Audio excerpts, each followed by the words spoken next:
Again, it's a blessing na kami po ay narito kasama ninyo. Medyo matagal kong na-miss ang pagpunta rito, pero ngayon naman sunod-sunod, ano? At talagang pagpapala ito. Hindi lamang ako, kasama ko yung mga kapatiran natin mula sa San Pablo City Trinity Bible Church. Andito sila at kasama natin sa fellowship na ito. At alam nyo, ngayong umagang ito, hanguin natin ang pag-aaral natin sa aklat ng Efeso, no? Ephesians sa New Testament, isang sulat na sinulat ni Pablo habang siya'y nasa bilangguan. No, gaya ng alam niyo, more or less mga 60 AD ito, ay sumulat siya ng isang sulat sa aklat ng mga taga-Efeso or Ephesians sa tawag natin. At dito ay in-encourage ni Pablo yung mga taga-Efeso na magpatuloy, maging tapat sa Panginoon. Pinaalala niya ang blessing nila, spiritual blessings, chapter 1 pa lang. Andito sa chapter 2, yung famous verse that tayo naligtas sa pananampalataya lamang, hindi sa ating mga gawa. At ang titingnan natin ay yung ikatlong kapitulo, mga kapatid, Ephesians 3, chapter 3 tayo. At titingnan lang natin yung verses 7 to 8. Actually, verse 8 lang. Pero basahin natin from verse 7, mga kapatid. At dito nga, ipinakita ni Pablo na siya ang apostol sa mga hintil, no? Apostle to the Gentiles. At dito sa verse 7, binanggit niya ang ebanghelyong ito at sundan po ninyo sa inyong mga banal na kasulatan tungkol, sabi ni Pablo, sa ebanghelyong ito, ako'y naging lingkod ayon sa kaloob ng biyaya ng Diyos na sa akin ay ibinigay ayon sa paggawa ng kanyang kapangyarihan. Now, verse 8, ito po ang ating talata. Bagamat ako ang pinakahamak sa lahat ng mga banal, ang biyayang ito ay ibinigay sa akin upang ipangaral sa mga hintil ang di masukat na mga kayamanan ni Kristo. Ayan po ang salita ng ating Panginoon Diyos. Tayo manalangin muna sa ating pag-aaral. Our loving Heavenly Father, tunay nga kami mga makasalanan, kagaya rin ni Pablo, subalit kayo po ang nagpakita sa amin ng kayamanan ng aming Panginoong Jesus sa inyong ebanghelyo. At dalangin namin sa umagang ito, ipaalala nyo sa amin ang mga napaka-fundamental, napaka-basic na mga katotohanan ito for your honor and glory sa pangalan po lamang ng aming Panginoong Jesus. Amen. Sa isang bayan sa Amerika, noon ay halos winter na, malamig, tagyelo, at may mga bata na naglalaro nung umaga. No? Maaga no, naglalaro sila malapit doon sa isang release ng tren. At dahil sa mga bata yan, alam niyo naman, malikot, naglalaro. At doon sa ilalim ng isang underpass o sa ilalim ng isang tulay, ay nagulat sila na may nakahandusay na isang lalaki. Nilapitan nila ito at sa kanilang pagkagulat at pagkasindak ay patay na ang lalaki. Siya ay kinilala na si Timothy Henry Gray, isang homeless person. Wala siyang bahay, no? Kaya siguro doon na lang siya natulog sa ilalim ng tulay at inabutan na nung tinatawag na hypothermia, yung masyadong malamig na kondisyon, at siya'y binawian ng buhay. Around 60 years old siya noon. Subalit, nung kanilang in-identify ang katawan nitong si Timothy at nakilala kung sino siya, nagulat sila na itong homeless man na ito, walang bahay, natutulog lang sa labas, ay siya pala'y isang apo sa pamangkin, yung grandnephew, Siya ay apo ng isang kamamatay lang na napakayamang babae. Ito palang si Huguette Clark ay nag-iwan ng $300 million at hinahanap yung mga magmamana. Ang isa sana ron si Timothy. At kung siya'y natagpuan agad na buhay, ay mamanahin niya halos $20 million. Isang taong milyonaryo, pero namatay na walang bahay. At alam niyo, pag minsan yan ang nangyayari sa ating mga mananampalataya, parang mayaman naman tayo, pero nabubuhay tayo na parang mahirap.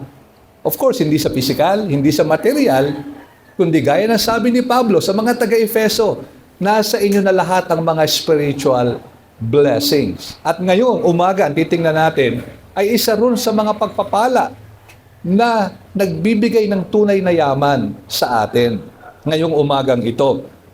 At dito sa chapter 3 nga, pinakita ni Pablo yung kanyang testimonya, siyang apostol, tinawag ng Diyos para mangaral sa mga hintil, dalhin ang magandang balita para sa mga hintil. Verse 7, yung binasa natin kanina, ay kanyang sinentro, yung kanyang ministry o pangangaral. Sabi niya, of this gospel, yung ebanghelyo na ito, I, Paul, was made a minister. Yun yung kanyang mini-ministeryo, yung kanyang ginagawa. Ang gawain niya ay tungkol sa ebanghelyo, according to the gift of God's grace, which was given me by the working of His power.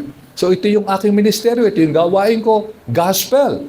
Pero sa verse 8, pansinin nyo, to me, inulit niya, binigay sa akin ito ng Diyos, biyaya ng Diyos, napunta sa akin, to me, ako, sabi niya, though I am very least of all the saints, this grace was given to me to preach to the Gentiles. Pwedeng sana sinabi niya, back to verse 7, to preach to the Gentiles the gospel. Diba? Kasi yun naman nasabi sa verse 6 eh. Yung gospel na ito, ang aking ministry. Ako ang minister nito. Pero pansinin nyo sa verse 8, to preach. Sa halip na gospel, anong sinabi niya? Ang di masukat na mga kayamanan ni Kristo. Kaya dito makikita natin, parang yung gospel is like one and the same as the unsearchable riches of Christ. So, parang pareho. O para saan ba patungkol yung gospel na ito? Sa di masukat na kayamanan ni Kristo. Kaya ang ating mensahe ngayon, sa verse 8 lang natin ito kukunin, is that we may behold the immeasurable riches of Christ and live accordingly.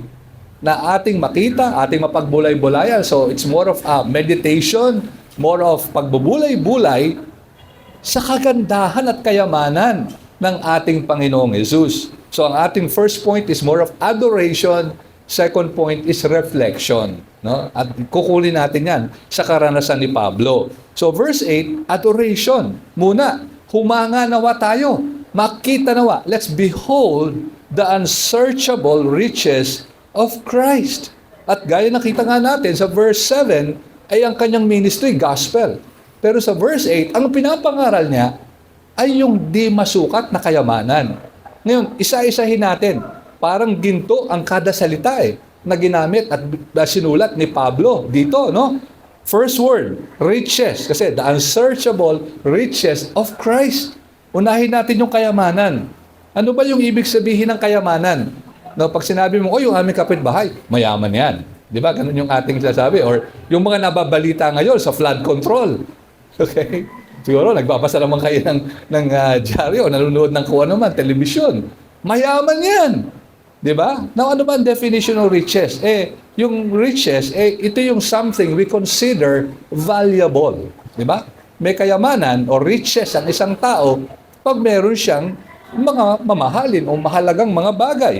Pero alam nyo, sa Biblia, may dalawang uri ng kayamanan. No? Ang may sabi niya ng Panginoong Jesus sa Sermon on the Mount, Matthew 6 verse 19. Sabi ng Panginoon in 20, do not, so ito yung negative, do not lay up for yourselves treasures on earth. Yun ang unang kategorya. Treasures on earth, do not. Why? Where moth and rust destroy, and where thieves break in and steal. So, alam nyo ito, no? I'm sure narinig nyo na ito, nabasa nyo na ito. Yan ang unang uri. Verse 20, but, so kita nyo yung contrast, ano? Ito yung isang uri, iwasan nyo to, but, lay up for yourselves. Ito yung dapat yung pag-ipunan at pag-impok. Lay up for yourselves treasures in heaven, where neither moth nor rust destroys, and where thieves do not break in and steal. No, sa dalawang uri ito ng kayamanan. Una, yung uri ng yaman na sa mundo lamang. Treasures on earth. Ano ba yung definition ng mundo sa mayaman? No, ito nga yung bali-balita, yung mga flood control, may yumayaman, ano? Paano ba sinukat yung yaman na yon? Eh di ba, sinasabi, bilyonaryo. Ano yun? Pera. O kaya maraming kotse. Di ba? Sasakyan. Ay yan ang sukat ng mundo no? Sa kayamanan. Di ba? At alam ba nyo na kung sino ang pinakamayaman sa buong mundo? Siguro, kilalang-kilala ng iba sa inyo ito, ano? Walang iba. Ayon dito sa, this is as of August 29. A few days ago ko lang ito in-access. The richest man daw nung few days ago, kasi minsan ang bilis no? Alam niyo naman yung mga yaman. Depende sa mga stocks nila. Ay, walang iba kundi si Elon Musk. Daw, no? Ayon sa Forbes magazine, $400 billion. Grabe. Hindi pesos, Ayun lang maging pesos ito. Ang yaman na, no? Ayun may dolyares ito. At ikalawa na dyan, yung sa Facebook, si Mark Zuckerberg. No? Number 3 lang siya. $257 billion lang. Lang. Kumpara kay Elon Musk. Ang yaman, sobra, no? Pero ano sabi ng Panginoon? Ano daw ang wakas ng kayamanan na ito? Kasi nga, ito'y nawawala Pwede itong manakaw, pwede itong, kagaya nila, mga stock market, kanilang mga kumpanya, malugi, pwede itong mawala ang yaman na ito. At hindi lang yan, gaya ng alam natin, what does it profit a man or a person if he gains the whole world? Makuha mo na lahat ng yaman sa mundo na ito. Mapasayo na lahat ito. But, you forfeit your soul, ano papakinabangan natin? Di ba? Dahil sa walang hanggan, no, ay wala tayong madadala. No, kahapon nga lang, nakangaral yung ating may conference sa aming church, ay pinangaral nga ng isa sa speakers natin, na yung mga inililibing sa Amerika, siyempre suit and tie, no? Pag inililibing sila, kalimitan, yung mga lalaki, yung palang mga suot nila na yon, at saka pati pantalon, ay wala daw bulsa. Walang bulsa. No, kasi hindi nila madadala. Wala silang madadala kahit ano. Hindi kailangan ng bulsa. So what shall it profit a man? Yan ang unang uri ng yaman. Pero sabi ng Panginoon din, but lay up for yourselves treasures in heaven. There are spiritual riches. At ito nga yung pinag-aaralan natin. The things of God. Yung mga yaman ng spiritual na mula sa Panginoon. Jesus Himself is our chief treasure.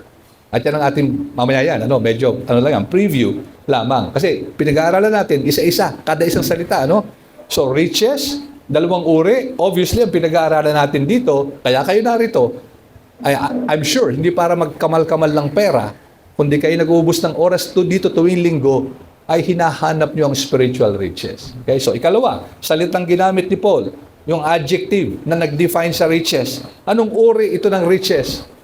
Unsearchable. Sabi ni Paul, unsearchable. Ibig sabihin, yung kasing yaman ng mundo, searchable yon, di ba? Magsikap ka lang, magtrabaho ka, siguro hindi ka yayaman kagaya ng mga flood control contractors, pero siguro naman uunlad ka, kahit paano, di ba? Searchable yan Pwede. In fact, talagang magsikap ka at talagang pagbutihin mo, baka sakali, na talagang makuha mo ang yaman na kagaya nila. Pero, pagdating dito sa kayamanan ng kay Jesucristo, unsearchable ito. Yung salitang ginamit dyan, yan din yung ginamit, mga kapatid, sa Roma. 2 beses lang ginamit yan sa New Testament. Yung isang paggamit dyan sa Romans 11:33, na siguro alam nyo ng iba sa inyo ito, that His judgments, or how unsearchable are His judgments, ang sabi ni Pablo, and His paths past finding out. Ito yung wisdom ng Panginoon. How unsearchable are His judgments and His wisdom past finding out. Unsearchable na salita, na ang ibig sabihin nito ay talagang hindi natin lubos na maunawaan. Hindi natin lubos na makomprehend. Ano ba yung yaman na halos hindi mo makomprehend? Kung nabibigla tayo dito sa mga yaman na nasa dyaryo ngayon, siguro mas magugulat tayo kung ating alalahanin, kung naalala nyo ito, sino ba ang pinakamayaman daw na tao na nabuhay ever? Hindi ngayon, hindi the last 50 years, last 100 years, ever in the history of man or of humanity. Alam nyo, walang iba daw kundi si Mansa Musa, kung kilala nyo ito. Isang hari ito sa Africa. of all places, hindi sa Amerika or Europa, sa Africa, 1280 to 1337, itong nabuhay sa ngayon ay bansang Mali, no, sa western part of Africa, na nung panahon na yon, itong bayan ng Mali, ang pinakamalaki raw producer ng ginto. Nung panahon na napakahalaga ng ginto. Kasi di ba nung panahon na yun, di pa naman uso yung pera, kagaya ngayon. Nung ginto, ang pinakamahalaga, yun yung trading, yung currency of trade, ay ginto. Ay siya yung nakaupo sa napakalaking minahan ng ginto ang bansa nila. Alam nyo, ayon sa account, itong si Mansa Musa ay ang kanyang scepter, yung setro niya, ay purong ginto. Yung trono niya ay purong ginto. Yung kanyang kopa ay ginto. Yung, of course, yung kanyang corona ay ginto. At sabi nga nung article na ito, from Time magazine ito, at hindi ito, kumbaga, hindi ito kung saan-saan lang na, pinulot na kwento, ay sabi niya, imagine all the gold that you can think of and double it. And double it. Mas marami pa rin doon yung yaman ni Mansa Musa. Diba? Ngayon, ang ginto natin, pa isa-isa lang, diba? May sing-sing ka lang na ginto, hindi pa puro. Diba? Tuwa na tayo. Meron tayong kahit konti. Imagine ito lahat halos na nakapalibot sa kanya ginto. Now, that is what we mean. Sabi ng article na ito sa Time magazine. When no one can comprehend your wealth, that means you're pretty rich. No one can comprehend. Ito yung ating salitang ginamit dito, Parang ganito, Of course, in Time magazine yun, hindi naman nila ginamit yung exact word. Pero parang yun ang ibig sabihin. Unsearchable. Sabi ng isang writer o commentator, a reservoir, o parang imbakan, so deep that soundings cannot reach the bottom of it. Kahit pa ipilitin yung arukin ang lalim, ay hindi nyo maaarok. Ayun ang sinabi ni Pablo rito. Yun daw ang kayamanan na nasa ating Panginoong Jesus. It exceeds our wildest imagination. Imagine nyo na, yung lahat na yaman na pwede nyo ma-imagine. Lampas pa ron ang yaman na ito. And only by the revelation of God can we know these riches. Riches, unsearchable. Finally, the unsearchable riches, kanino ito? O nasaan ito? Of Christ. Of Christ. Hindi sa mundong ito, not treasures in heaven, kundi na kay Kristo mismo. At in fact, yung yaman na ito is si Kristo mismo, kung tutuusin, Ultimately, yung yaman na ito ay hindi lang yung mga parang pag-aari ni Jesus. Kasi kalimitan yun ang ating iniisip na yung yaman, yung pinag-aari natin. Hindi mismo tayo. Pero ito, yung yaman ay ang ating Panginoong Jesus mismo. Sabi ng Puritan, John Flavel, isa sa mga sikat na mga Puritans, regarding the attributes of our Lord as God, man, sabi niya, first, He is altogether lovely in His person. He is deity dwelling in the flesh. Ayun daw yung unang kagandahan ni Jesus. Deity dwelling in the flesh. John 1:14. The wonderful perfect union, sabi ni John Flavel, the wonderful perfect union of the divine and the human nature renders the Lord Jesus Christ an object of admiration and adoration of both angels and men. Of both angels and men. O nga naman, pag nakita mo nga naman yun, paano yung Diyos? Tao rin. Kasi kaya nga kalimitan nahuhulog sa error ang maraming mga relihiyon ngayon. Pag minsan, tao lang si Jesus, minsan, Diyos lang, kalimitan, tao lang. Kasi nga kumbaga, it's beyond our comprehension. Paano maging pwede ito na yung Diyos ay tao, fully God, fully man at the same time. So sabi ni John Flavel, nakakahanga ito. Consider, sabi pa niya, how the human nature of our Lord Jesus Christ is overflowing with all the graces of the Spirit in a way na hindi natin kaya bilang mga banal. Kahit banal ang tawag sa atin, hindi tayo perfectly banal. So, here we see the beauty of the Lord, the riches of His nature as God-man, at hindi lang yun, yung biyaya ng Diyos, yung ebanghelyo na pinapangaral ni Pablo, ay puno ng biyaya na galing kay Jesus. Yaman yun, di ba? Tinding yaman nun.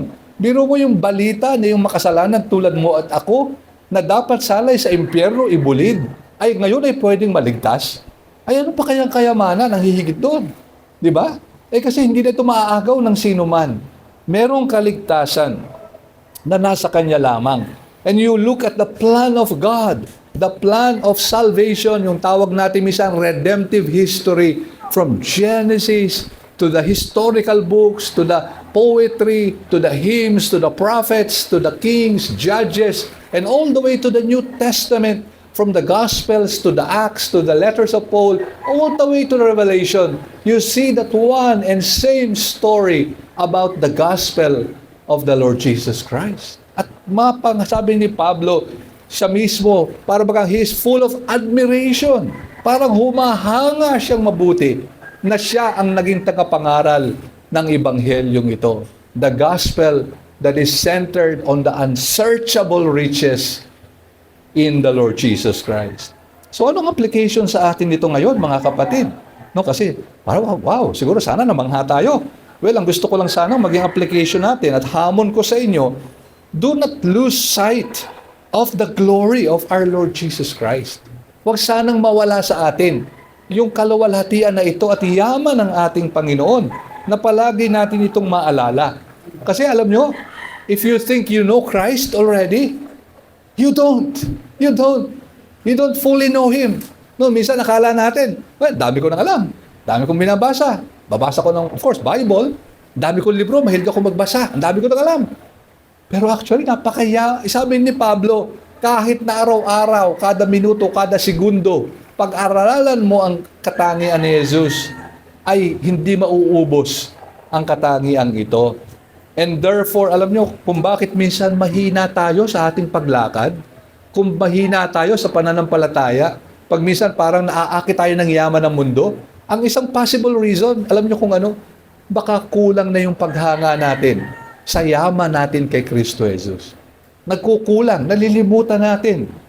Kaya sabi ng famous preacher, si Charles Spurgeon, ang ganito, as for us, my brethren, sabi niya, para sa atin, mga Kristiyano, the beauty of Christ is such that if we go into a barn to worship, kahit daw pumunta tayo sa isang bahay ng hayop, no, yung kamalig or barn, yung ano ng mga hayop, we are quite satisfied as though we were in a cathedral because of the beauty of Christ.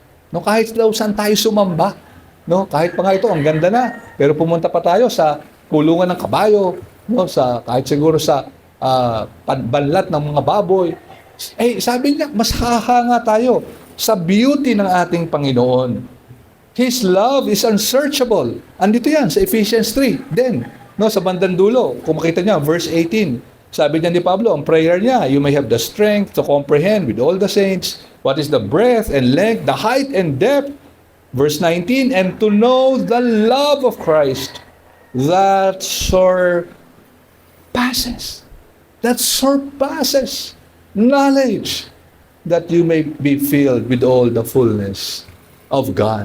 The love of Christ that surpasses knowledge. Yung pag-ibig lang yan. No, isang katangian lang niya, pag-ibig. Yun lang surpasses knowledge na eh. Hindi mo na kailangan pumunta pa sa omniscience, omnipresence, fully God, fully man, incarnation, resurrection, ascension. Doon pa lang. Wisdom of Christ, Colossians 2 verse 2. Sabi ni Pablo, para sa inyo mga taga-Colosa, sa inyo mga taga-Laodicea, that their hearts may be encouraged, being knit together in love, to reach all the riches of full assurance of understanding and the knowledge of God's mystery, which is Christ, in whom are hidden all the treasures. All the treasures of what? Of wisdom and knowledge. Of wisdom and knowledge. No, lahat ng kaalaman ay nakailagak sa ating Panginoong Jesus. So kita niyo yung mga adjectives or mga descriptors na ginagamit pagdating kay Jesus, nauubusan ng language. Nauubusan kasi unsearchable.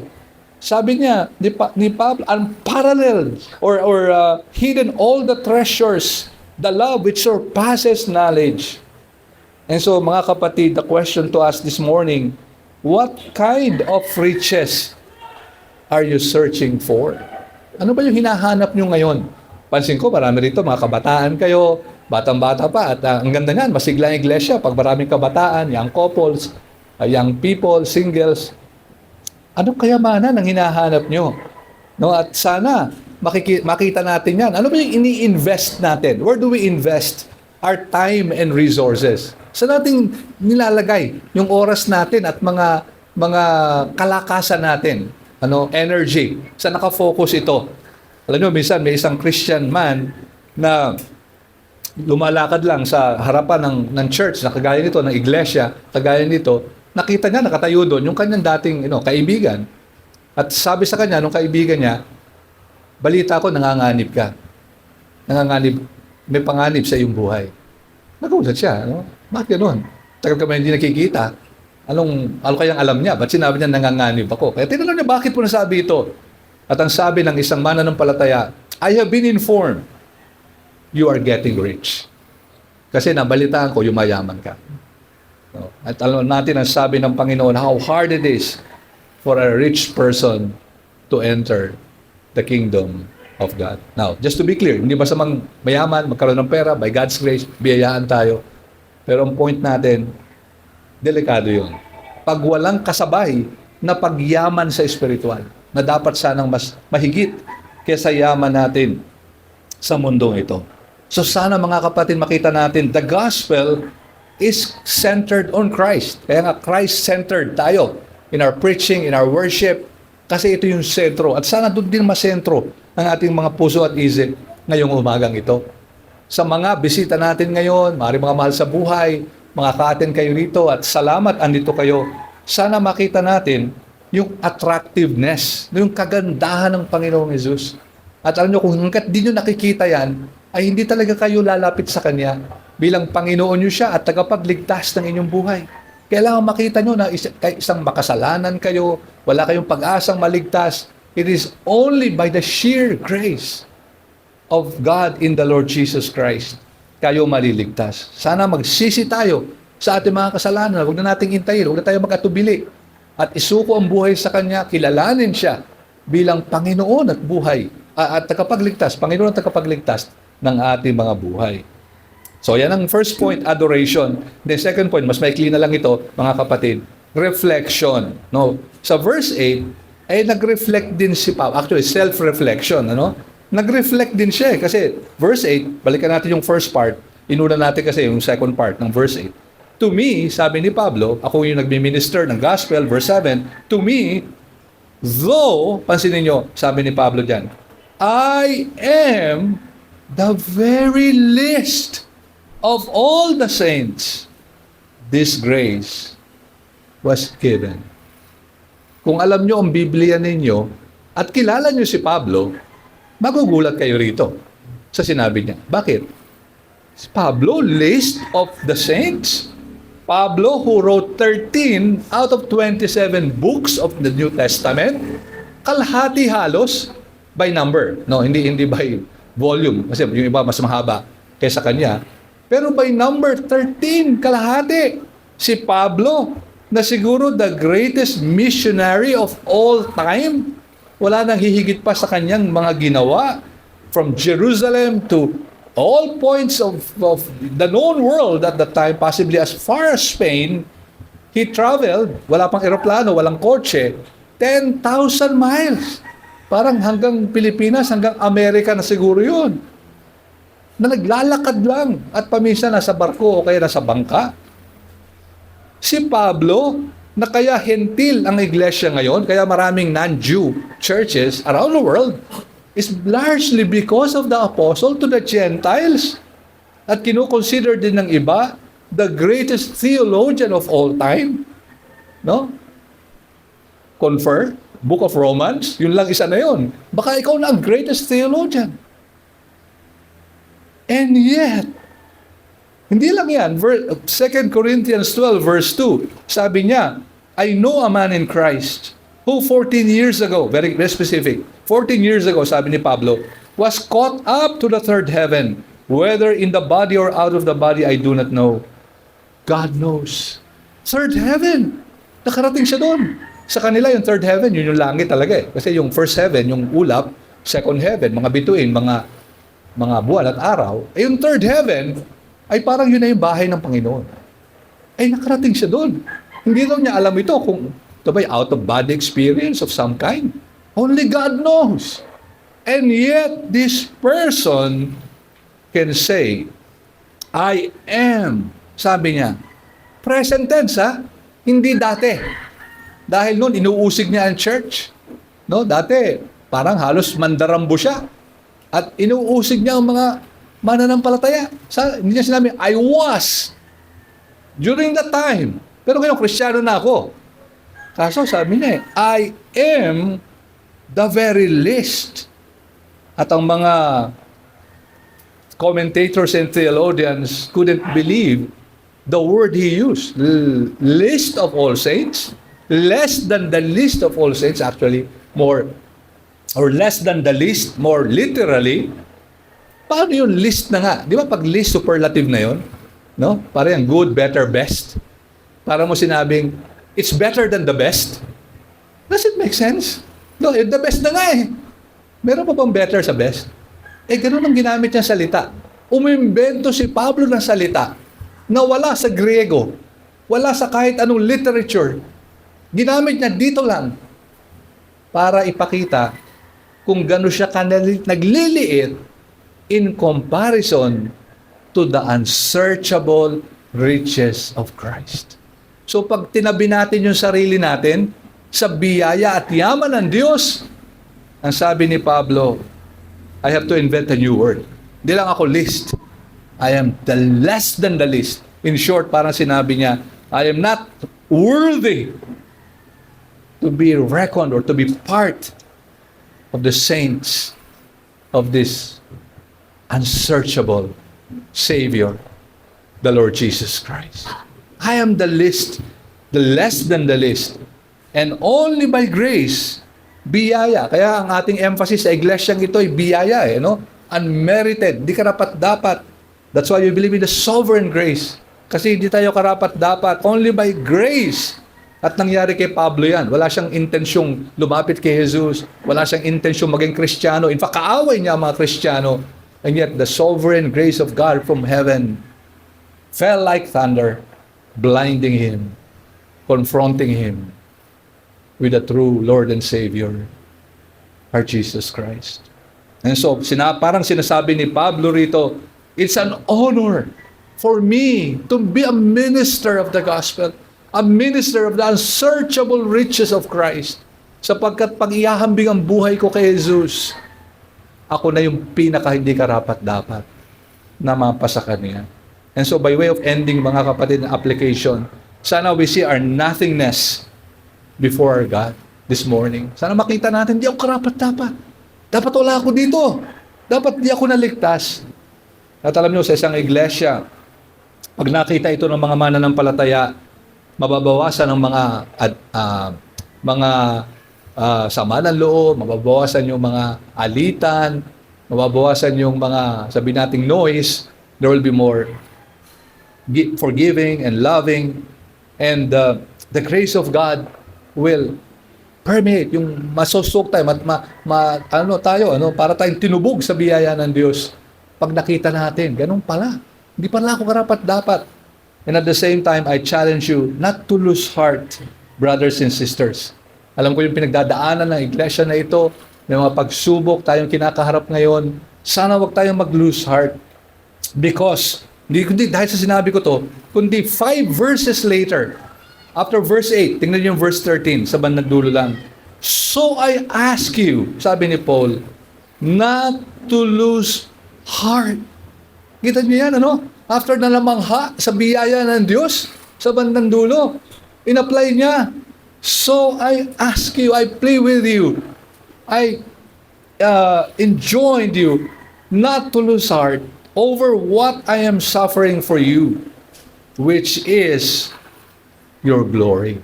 Huwag kayo mabahala. May mga suffering. Ako na nga yung number 1. Sabi ni Paul, nasa bilangguan ako ngayon. Huwag kayo mag-lose heart. Huwag kayo ma-discourage. Kahit may ganito mga pagsubok. You have all in Christ. You are rich in Christ because of His unsearchable riches. Kung nasa atin si Jesus, sabi nga ng chapter 1, Ephesians, lahat ng mga spiritual blessings ay nasa atin din.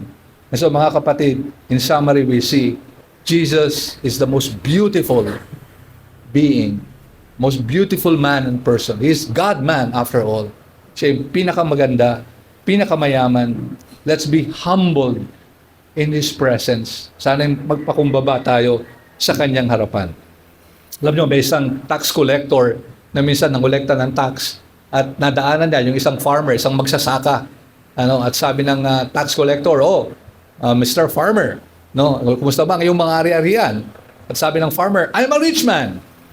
Mayaman ka pala. So kaagad, kinuha yung kanyang notes, may mayaman pala ito, Okay, sige, ano ang yaman mo? Well, first of all, sabi ng farmer, ako ay meron tagapagligtas na binigay sa akin ng yamang espiritual. Okay? Ano pa? I have a pious wife, a holy wife, and godly wife. Okay? Ano pa? May mga anak ako na pagpapala sila ng Panginoon. Okay? Ano pa? Meron akong kapayapaan na nanggagaling sa Diyos. Wow, dami. Meron pa ba? Wala na, yan lang Tinago na niya ang kanyang notebook, Wala akong matatak sa taong ito. Pero ang sabi niya, Sir, you are truly a rich man. At sana ngayong umagang ito, ano man ang pakiramdam nyo, ano man ang ating dinadaanan, ano man ang mga pagsubok, sana wag nyo malimutan ng isang bagay. If you are in Christ, you are a rich person. You have the unsearchable riches that only come from our Lord and Savior, our Lord Jesus Christ. Let's pray. O Panginoon namin Diyos, tunay nga kagaya ni Pablo, talagang di kami karapat-dapat sa inyong biyaya. At alam namin at inaamin namin na kami ay pawang mga rebelde at malayo sa inyo.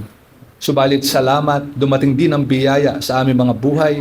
Nakita namin na ang kagandahan ng aming Panginoong Jesus bilang siya lamang natatanging tagapagligtas at Panginoon ng aming mga buhay. At nawa nga sa Kanya mapunta ang papuri at pasasalamat ngayong umagang ito. Sa Kanyang matamis na pangalan, ito po ang aming samo at dalangin. Amen.